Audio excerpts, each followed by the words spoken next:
This video is designed to help you start a juice bar business. At the end of the video, you'll find a valuable gift.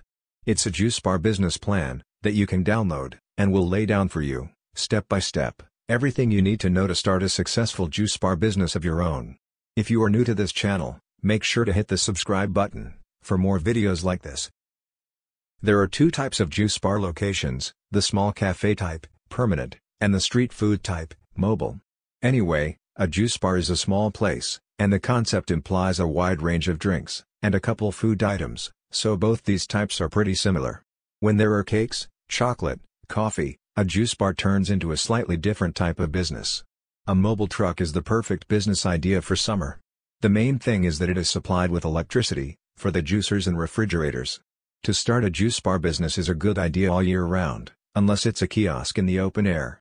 That type is definitely seasonal, unless you are based in a hot country where warm weather is the regular thing. Instead, we'd suggest you think about how to open a juice bar in a shopping mall. There it can operate all year round, and be in demand regardless of the season. Finding the right location. For juice bar cart sales, location means everything. As mentioned previously, a juice bar fits two location types, permanent and mobile.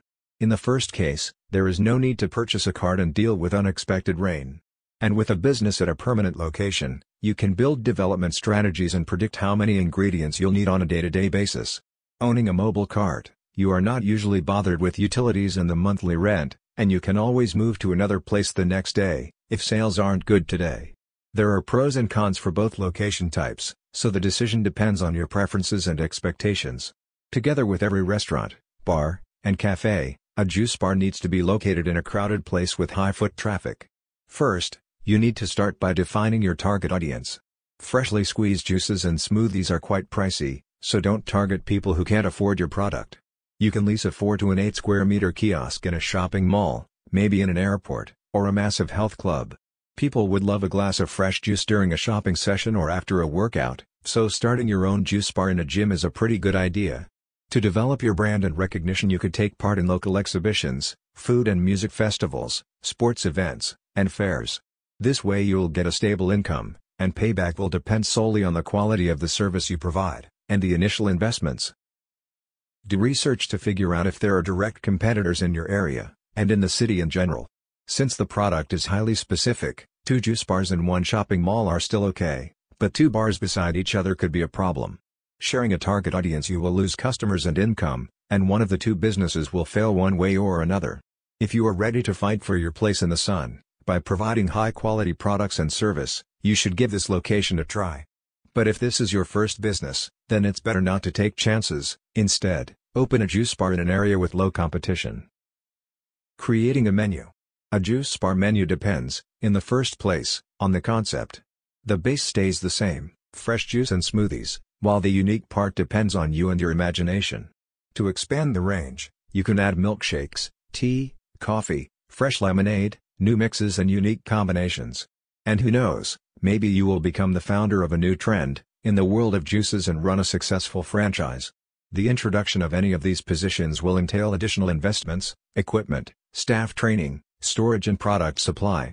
It is better to start with the base to recoup the investment, and then expand gradually in a specific direction. Watch your customers and ask what else they would like to try, and what is missing from the menu. Maybe people want you to offer pastries, coffee or ice cream, etc. For example, vegetable salads and fruit desserts are good options for business centers, while pastries, ice cream, and frozen yogurt are more suitable for mobile trucks and kiosks. You need to think through the menu before developing the business plan. Incidentally, not doing this is one of the commonest mistakes restaurant owners make. First of all, the menu affects the list of equipment, suppliers, and staff. For example, some vegetables must be thoroughly washed and peeled, which can be hard to do in tight space in a shopping mall. Alternatively, you can order ready peeled vegetables from alternative suppliers. The sale of coffee entails buying a coffee machine and hiring a barista. Pastries mean baking yourself, or buying products from local or home bakeries, purchasing a couple of new showcases, etc. Buying equipment. Probably the largest share of your startup expenses will account for basic equipment. Let's see just exactly what you need: a multifunctional juicer, citrus juicer, automatic fruit and vegetable peeler, refrigerators, cash register / point of sale, bar counter, showcase, blender, shaker, ice machine, closet to store inventory. As for the Juice Bar POS solution, you might prefer to have something compact and not requiring heavy investments from the start. From the operations point of view, juice bars have a lot in common with small coffee shops or food trucks. Solutions popular among those types of businesses, most probably will provide all the required features at a good price. The next part of the video is not specific to a juice bar business. Nevertheless, this knowledge is essential for success in the juice bar business, as well as in any other business. Ignore it at your own peril. Operating a successful juice bar business will depend on the following 4 conventions. 1. A practical plan, with a solid foundation. 2. Dedication, and willingness to sacrifice, to reach your goal. 3.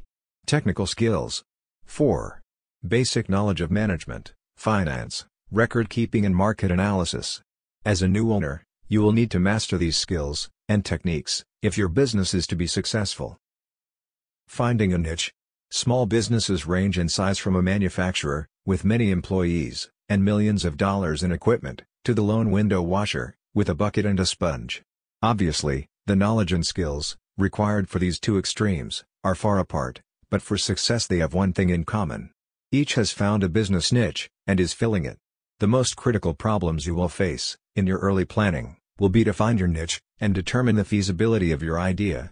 Get into the right business at the right time, is very good advice, but following that advice, may be difficult. Many entrepreneurs plunge into a business venture, so blinded by the dream, that they fail to thoroughly evaluate its potential. Is your business idea feasible? Before you invest time, effort, and money, the following exercise will help you separate sound ideas from those bearing a high potential for failure. Identify and briefly describe the business you plan to start. Identify the product or service you plan to sell. Answering yes to any of the following 3 questions means you are on the right track. A negative answer to all of them means the road ahead could be rough. 1. Does your product or service satisfy an unfilled need? 2. Will your product or service serve an existing market in which demand exceeds supply? 3. Will your product or service be competitive based on its quality, selection, price, or location? Market analysis. For a small business to be successful, the owner must know the market. To learn the market, you must analyze it, a process that takes time and effort. You don't have to be a trained statistician to analyze the marketplace, nor does the analysis have to be costly. Analyzing the market is a way to gather facts about potential customers and to determine the demand for your product or service. The more information you gather, the greater your chances of capturing a segment of the market. Know the market before investing your time and money in any business venture. The following questions will help you collect the information necessary to analyze your market and determine if your product or service will sell. This brief exercise will give you a good idea of the kind of market planning you need to do. An answer of no to any of the questions indicates a weakness in your plan, so do your research until you can answer each question with a yes. 1. Do you know who your customers will be? 2. Do you understand their needs and desires? 3. Do you know where they live? 4. Will you be offering the kind of products or services that they will buy? 5. Will your prices be competitive in quality and value? 6. Will your promotional program be effective? 7. Do you understand how your business compares with your competitors? 8. Will your business be conveniently located for the people you plan to serve? 9. Will there be adequate parking facilities for the people you plan to serve? Planning your startup. The following questions are grouped according to function. They are designed to help you prepare for opening day. Merchandise.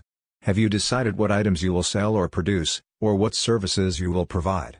Have you made a merchandise plan, based upon estimated sales, to determine the amount of inventory you will need to control purchases? Have you found reliable suppliers, who will assist you in the startup? Have you compared the prices, quality, and credit terms of suppliers? Business records. Are you prepared to maintain complete records of sales, income and expenses, accounts payable, and receivables? Have you determined how to handle payroll records, tax reports, and payments? Do you know what financial reports should be prepared, and how to prepare them? Finances. A large number of small businesses fail each year. There are a number of reasons for these failures, but one of the main reasons is insufficient funds. Too many entrepreneurs try to start and operate a business without sufficient capital, money. To avoid this dilemma, you can review your situation by analyzing the following 3 questions. 1. How much money do you have? 2. How much money will you need to start your business? 3. How much money will you need to stay in business? In order to answer the second question, how much money will you need to start your business? You need to prepare an estimate of all your startup costs. Here is a list of items you may need to take into account. Note that this list is for a retail business. Items will vary for service, construction, manufacturing or online firms.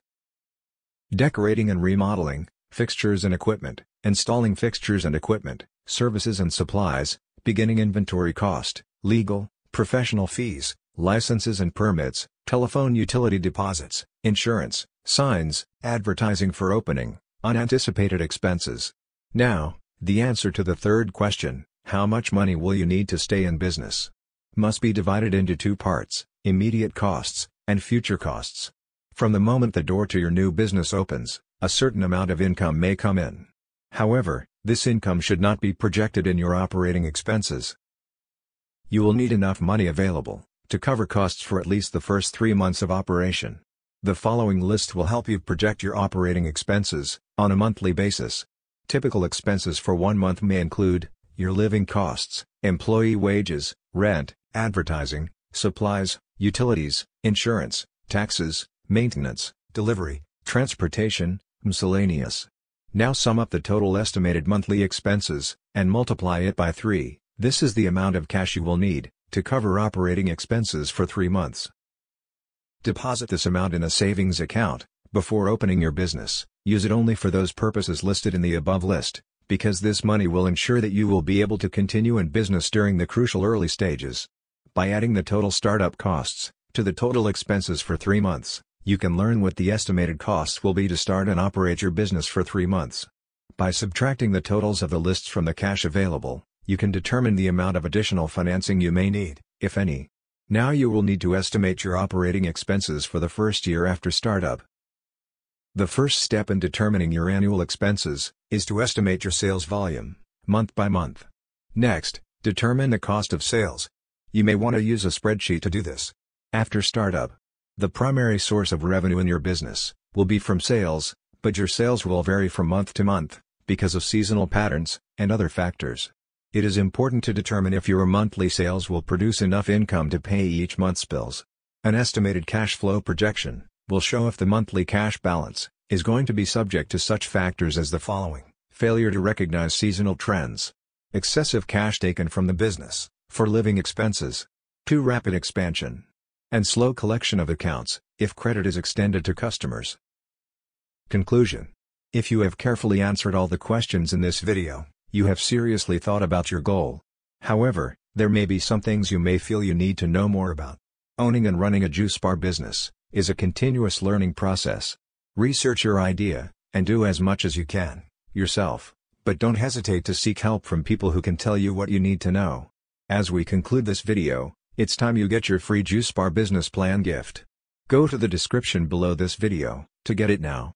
It is completely free, no strings attached. Thanks for watching. If you enjoyed this video, please like and hit the subscribe button for more videos like this.